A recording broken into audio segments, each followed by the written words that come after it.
I always kind of felt like the black sheep, like always of my family, like wanting to do Yes. different things, marching to the beat of my own drum.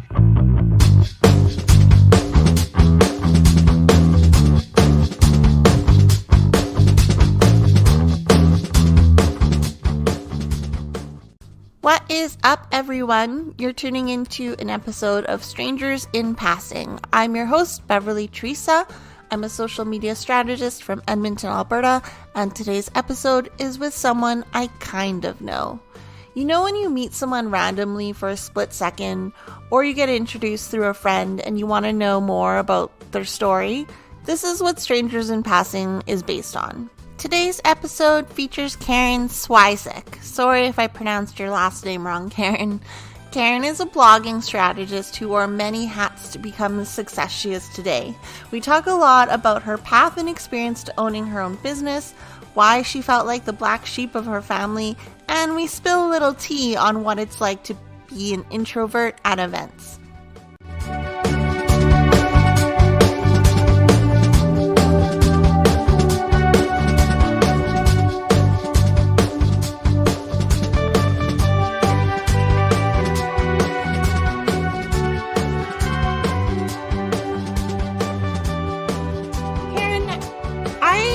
Remember that we were supposed to go for hamburgers in Victoria, and then I missed my flight and I legit missed it.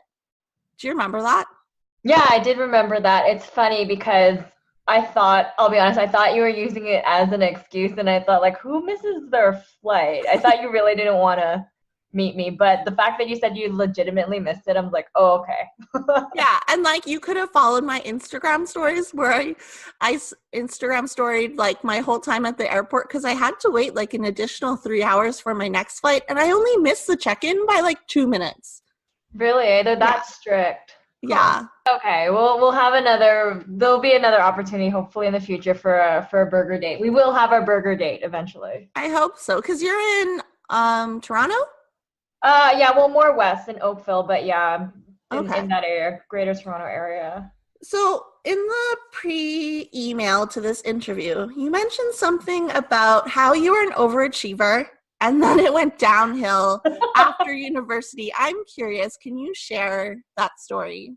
Yeah, for sure. So it was just one of those things, growing up. I think it also had to do with, like being the oldest child and the daughter of immigrant parents, just wanting to like please them and, doing my best. And then I found I found in university, I wasn't doing so well. So I started off in engineering and I wasn't doing very well in that. So then I ended up switching into biochemistry just out of fear. Oh my gosh, what do I do? And then I need a degree. And then I realized I actually hate science. I don't like working in a lab or anything related to that. But, it's like, okay, get a degree, whatever. It's a really expensive piece of artwork, I say, hangs in my parents' family room. So after that, it was just basically bouncing around from job to job, trying to figure out what I wanted to do and actually not really liking any of them. And I guess, how they say your 20s, it's a time to like figure out, get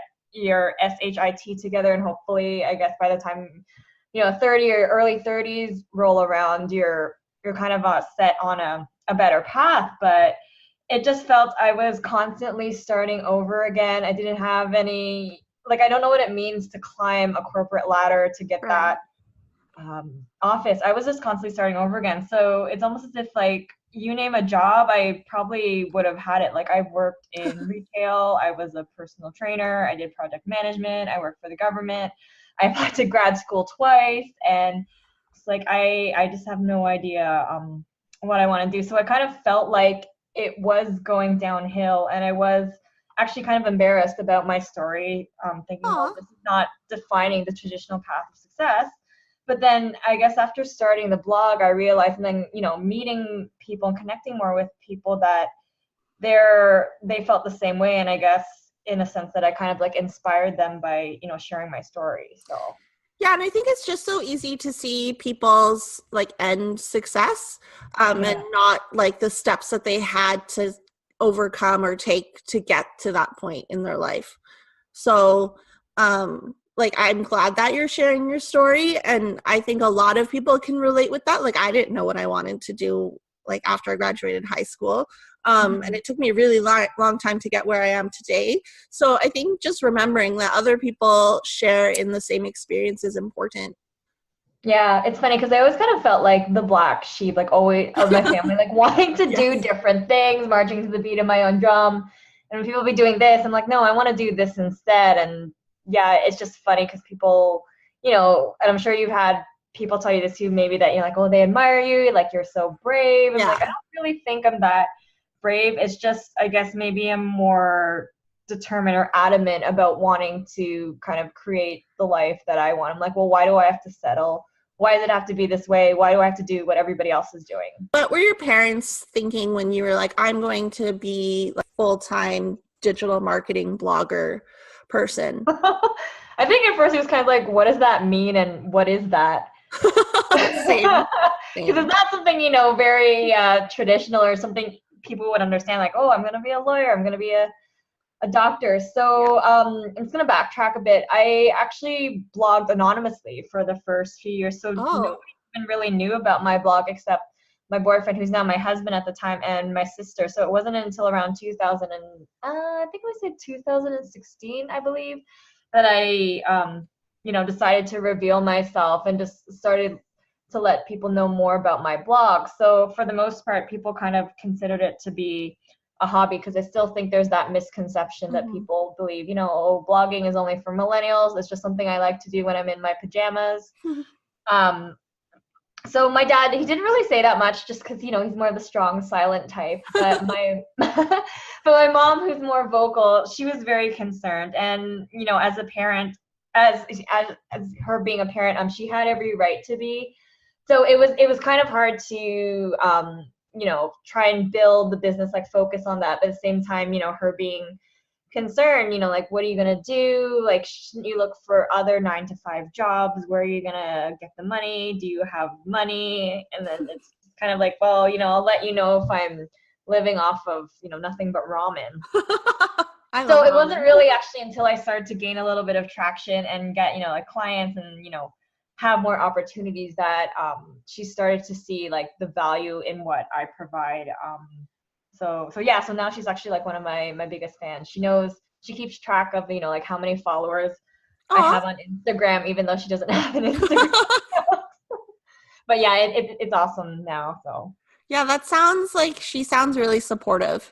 Yeah, which is amazing. You are, I think you're like on the verge of blowing up, just so you know.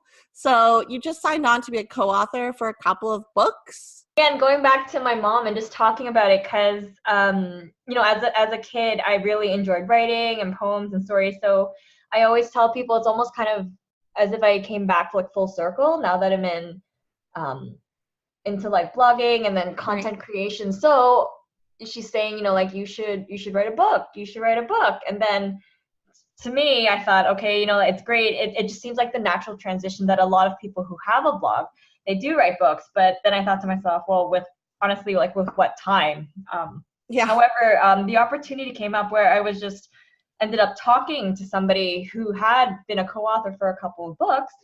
And yeah, she was like, awesome. I'll give a shout out. It was Amy Rempel. And she just connected me to a whole bunch of people. And yeah, I learned about these opportunities. Like this one book that I'm co-authoring, it's called Fitness to Freedom. It's basically people sharing their stories about fitness and how it helped them. And then another one is the Great Canadian Woman, and that's basically about you know, Canadian women sharing their stories. So yeah, I'm really excited about that, and I think, you know, it'll be cool because I love reading. So to actually like have, you know, like a physical book saying that I was a part of it, I think is really cool.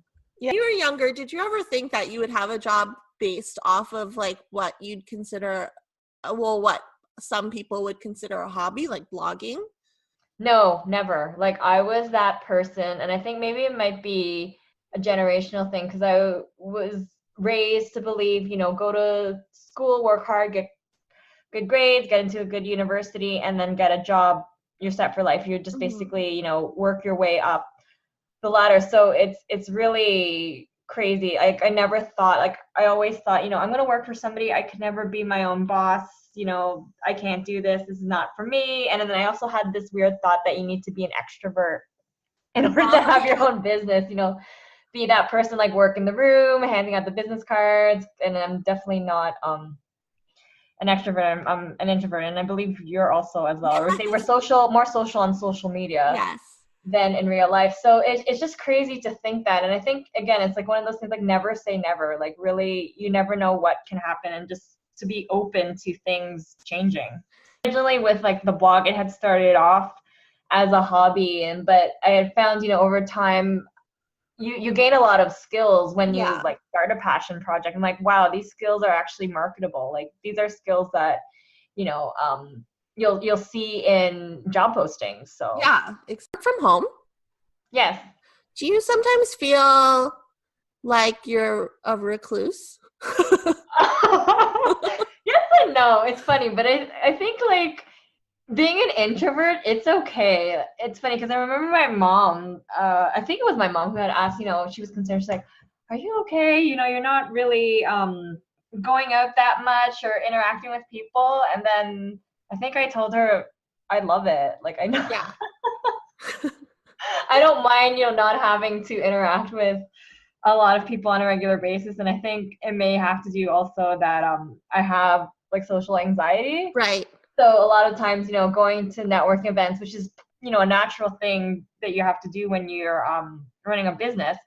But I just like being in a room and not knowing people, I think I tend to overanalyze things like, okay, what do I say to them? Oh, these two are talking to each other. They look like they know each other. Yes. They're clicking. Or as I'm talking to somebody, I'm like thinking in my head, oh my gosh, I'm running out of things to say. Don't default to talking about the weather because then you're stuck. So just all these things that run through my mind. And I think, just, being at home, it kind of just makes things more comforting. But then I find though, when I'm work from home, or say if I haven't left the house for a couple days, I actually start to talk more. Like I find myself, striking up a really long conversation with the person at like the cash register. But you're getting to know strangers, right? So yes, exactly. Nice. Do you feel drained? Like I know that you host workshops and things like that. Do you feel drained after a workshop? Actually I do. It's one of those things where, I like doing that because I think it's good, gets me out of my comfort zone and, helps me better improve on my public speaking skills. But at the same time, I guess, again, as an introvert, it is draining. So it's feel like it's great. I'm putting all my effort and I'm on for that specific period of time. But yeah, afterwards, I'm just kind of like, I have to wind down and like, okay, I need my alone time. Like, how there's some people who really thrive on being around other people. Yes. And they get energy. Like for me, it's actually the opposite. So what do you do to unwind? Just, Netflix. Right. Read a book, sit on the couch. Prepare to go to networking events by going on Twitter and like who's going. Yes, I do that too. Okay. Like on Facebook events, I see who's going. I see who's interested. I ask other people who are going, like if they say they're thinking of going, like, are you going? And yeah, and then it's funny. I find like if I'm not really talking to anybody, I have strategies, but I'll just like look at my phone or, post that I'm like at the event on social media, but not really talking to anybody. Right. Yeah. There, or I hang out by the food table and wait till somebody comes to me.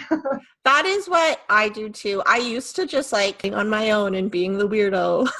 Yeah. It's funny. It's too bad we don't live in like the same province or time zone because we could both be like weirdos together. That would be hilarious. We would just stand there and not talk to each other. I know. I just like message each other on Instagram. Okay, what is one life tip that you would give to a stranger, or one piece of knowledge, whatever it is?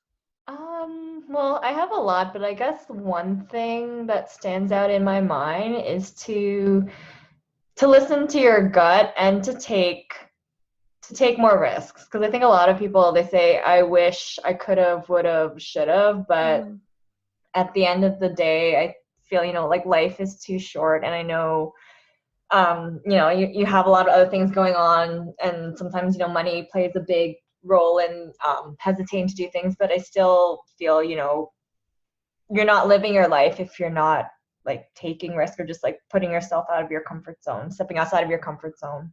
I like that. That's very wise of you. But I feel like you're speaking from your experience too, which is great.